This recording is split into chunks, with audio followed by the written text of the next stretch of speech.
Hi, my name is Fatem. I'm a senior software engineer with 4 years of experience in backend engineering.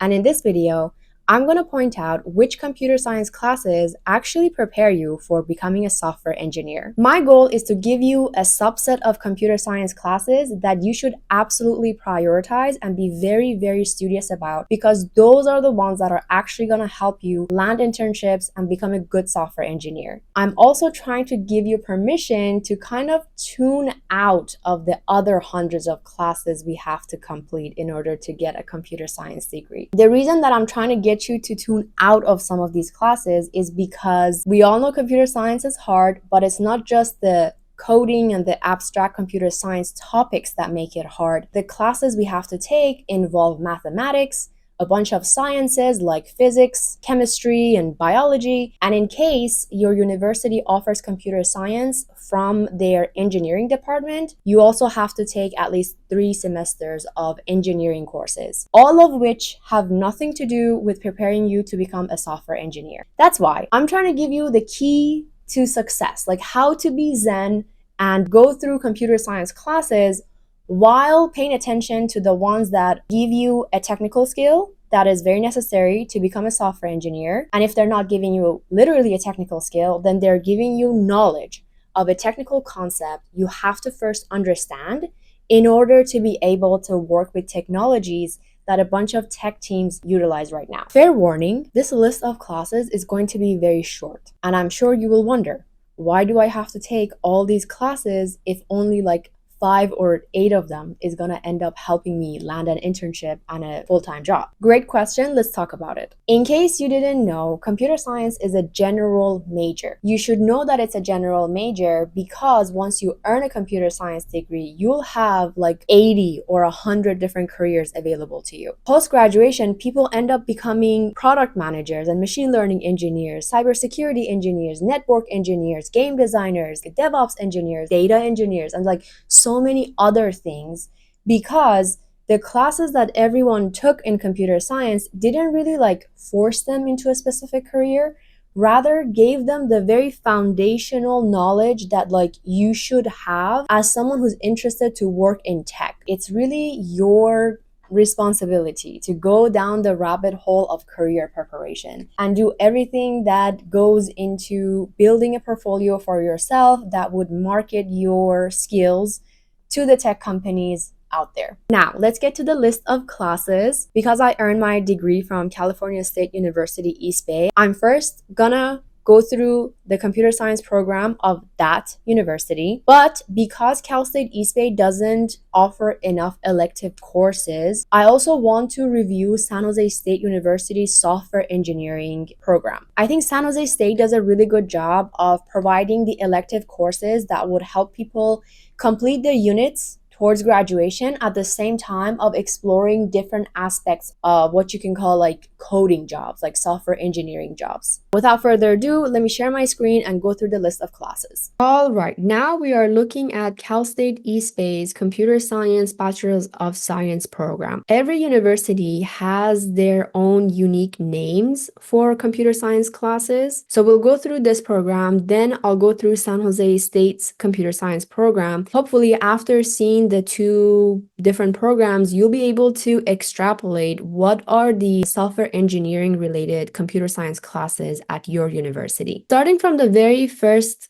classes you'll be taking in your computer science degree. At Cal State East Bay, they're called Computer Science 1 and 2, but they're really the Python programming class and the C++ programming class. Cal State East Bay is a very C++ oriented university, so from here on out, they're really gonna just use C++ for most of the classes. Arguably, C++, C#, or even C is not as versatile as Java, so any university that pushes their students to learn Java is setting them up for better success, because with C++, you can't really do anything outside of hardware and robotics kind of programming. With Java, you can do backend engineering and you can do mobile program engineering. But whatever programming language is used here, their goal isn't to take you from 0 to 100 of being a Python programmer or a Java programmer. The goal of these 2 classes is to kind of soft launch what programming is and how a machine executes code. If you go to these two classes and you decide that you don't like,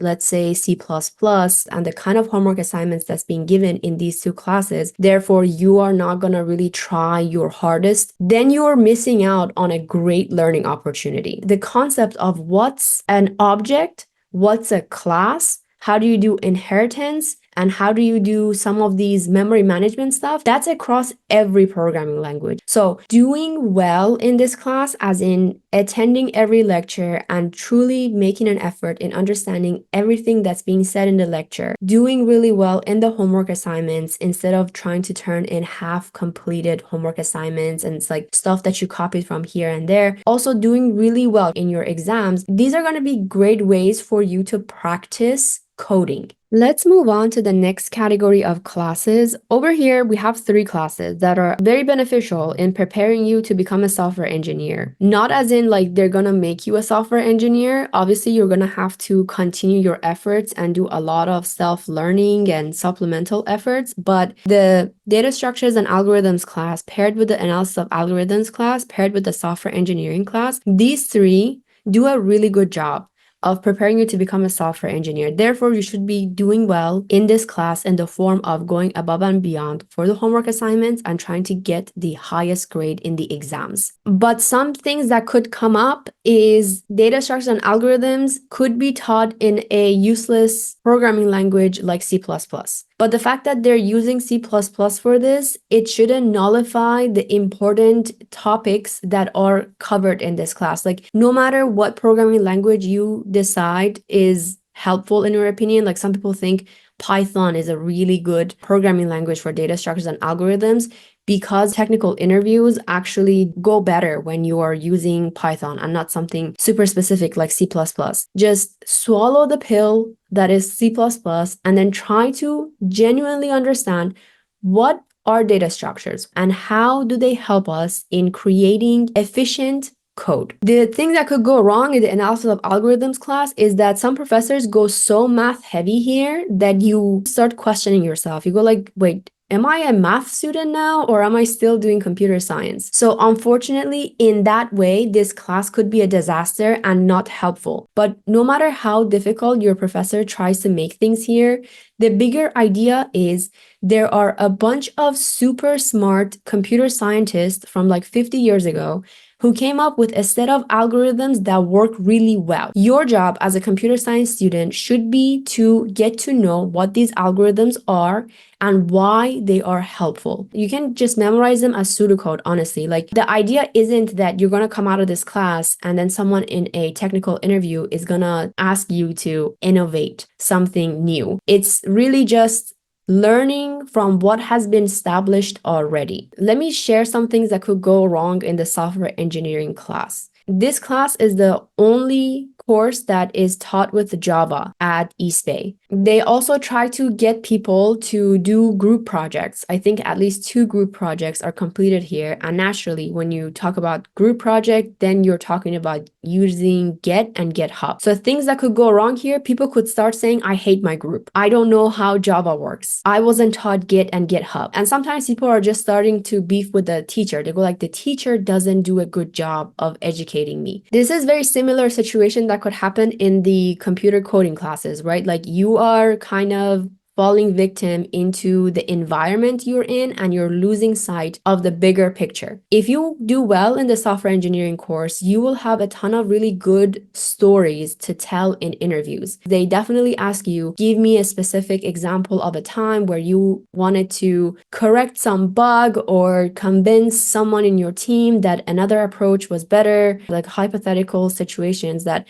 really have to do with working in a team where multiple software engineers are contributing to the same project.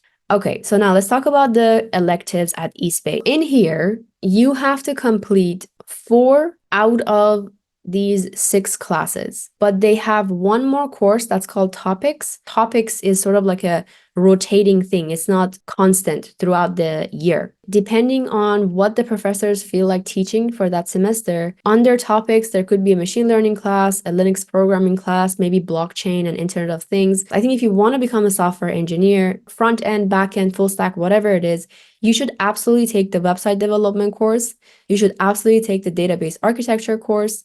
You should absolutely take the mobile programming course. And then if you want, and if it is offered, the Linux programming class is very, very helpful. Again, none of these classes is going to make you an expert, but they are going to expose you to very, very important topics that you should know. For example, website development class, they may not be teaching you how to be a front-end engineer with React, but they are going to talk to you about writing code that's meant to live in a server and always be on. Writing a code for this kind of situation where you're kind of thinking about like API development and how do you send data over a network so that your user and your backend code can efficiently process the data. This is something that's very beneficial for every software engineer to know. Similarly, in the database architecture course, knowing how data is stored, what kind of consideration goes into storing your data, how do you keep the data integrity, how do you keep data consistent,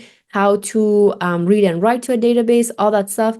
Very, very foundational for every software engineer to know. And then in the mobile programming class, this is not an iOS class. This is an Android development course, which they use Java and Android Studios to teach you. Maybe you have been looking at job postings and you notice that mobile programming for Android devices is actually going towards the Kotlin programming language. But the fact that they're not teaching you Kotlin doesn't nullify and take away from the fact that they're teaching you about the foundational things you should know when it comes to writing code for a device that doesn't click. It taps, you can scroll, you can hold, you can swipe. Like these topics aren't related to what programming language you're using. It's really about like the device. So even if you are not interested in becoming a mobile application developer, I think as a software engineer, just seeing how code is different for a different device is incredibly essential. And there are plenty of online resources that you can seek out if you want to switch to iOS or if you want to create mobile applications that are much, much more complex than what this class has you do. Let me move on to the topics class. I'll find it. Topics in computer science.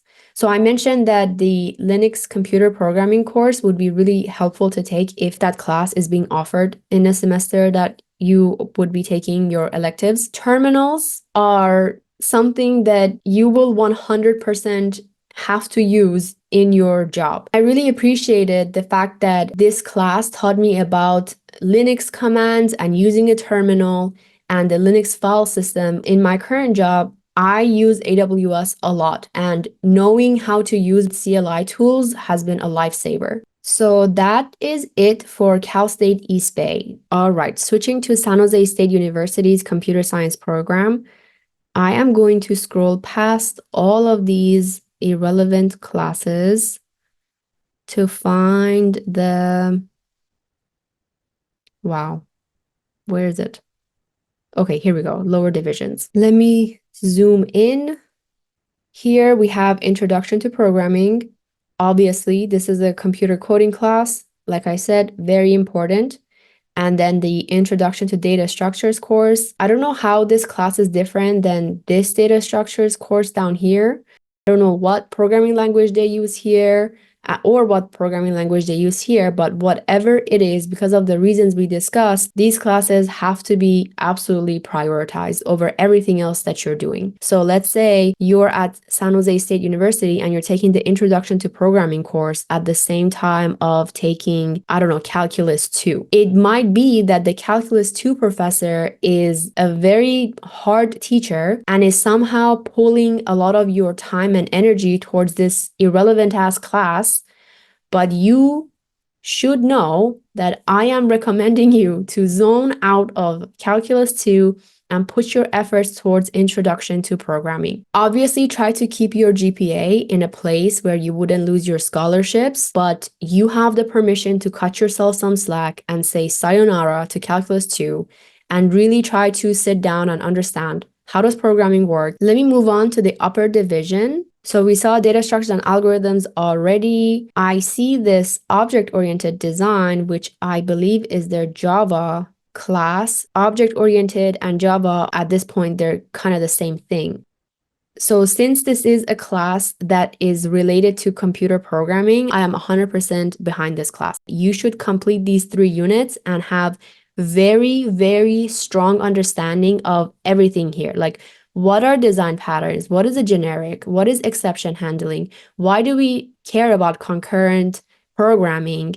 And some of this other things like graphical user interface. I think it's them using that Java library. It's called AWT. It's a toolkit to know how to write applications for a desktop. It shouldn't really matter that you're writing code for a desktop. It should be important to you to get the more like general ideas and the general technical concepts out of this class. I see the intro to database management systems. I think it's good. Getting to understand how databases provide the services that they do to the software we write is very, very helpful. And of course, the software engineering course over here, for all the reasons I mentioned, this is a really good class to prioritize. Let's move on to their major electives. See, like this list is very long. It's very comprehensive. So advanced programming with Python, I like it. They're probably going to teach you how to write classes and do like object-oriented programming with Python. This is cool. I see advanced C++ programming. I wouldn't do this class unless you want to go and become a embedded systems engineer. Same thing for compiler design. I don't really think it's that interesting. Where is one that's good? Okay, here it is. NoSQL database systems. Perfect. Okay, key value, wide column, document, graph stores. Awesome. So they may not be sitting you down and telling you, here's the 0 to 100 of MongoDB. I use MongoDB because that's a technology that a lot of tech companies use, and you will see it as a listed requirement on a lot of job postings. This class might not be telling you about MongoDB, but look, they're talking to you about what are the models that you have available, like what are these technologies on the market really about? Once you wrap your head around this stuff, then you can go ahead and pick up any NoSQL technology/framework that you believe would increase your chances of your resume standing out to tech companies. I see the software project class. Let me just take a peek on what this is. Okay, so it's kind of like a end of degree sort of like project kind of class. I like it. I think any class that helps you build projects instead of always learning and doing simple homework assignments is a great one. I see introduction to machine learning, which you might be tempted to take because ML and AI is super popular, but then we have server-side web programming. This is more like API development. That's the way that I see it. Introduction to HTML, XML, and enterprise design patterns. That's perfect. I don't know like what programming language they're using here, what's their technology, who's the professors, are they good, are they bad? Overall, this should be a great place for you to go a little bit deeper on API development. I want to show an example of how you can supplement the server-side web programming course in case they're pulling something like teaching this class with PHP. Freecodecamp.org, they are an awesome channel that have uploaded this 19-hour video on how to create APIs using Python. I think everyone can agree that Python is a very relevant programming language that a lot of companies utilize. Therefore, it pops up on a lot of job postings, a lot more than PHP would. You can take that class and then come to this 19-hour video and then take like 3 weeks to fully go through this and build this example project, which this video will take you through. And this is 100% free. So you'll be passing the units as well as doing your side projects to advance your portfolio. All right, so that was it. I didn't see any other classes down here that would be relevant to becoming a software engineer. These are very like niche kind of classes, so we'll just leave it at that. Thank you so much for watching this video. I hope that you can extrapolate what's the name of these classes at your university. If you have any questions, feel free to leave them in the comment section below, but you can also connect with me on LinkedIn where I can talk to you about your specific computer science classes and help you navigate through your computer science degree.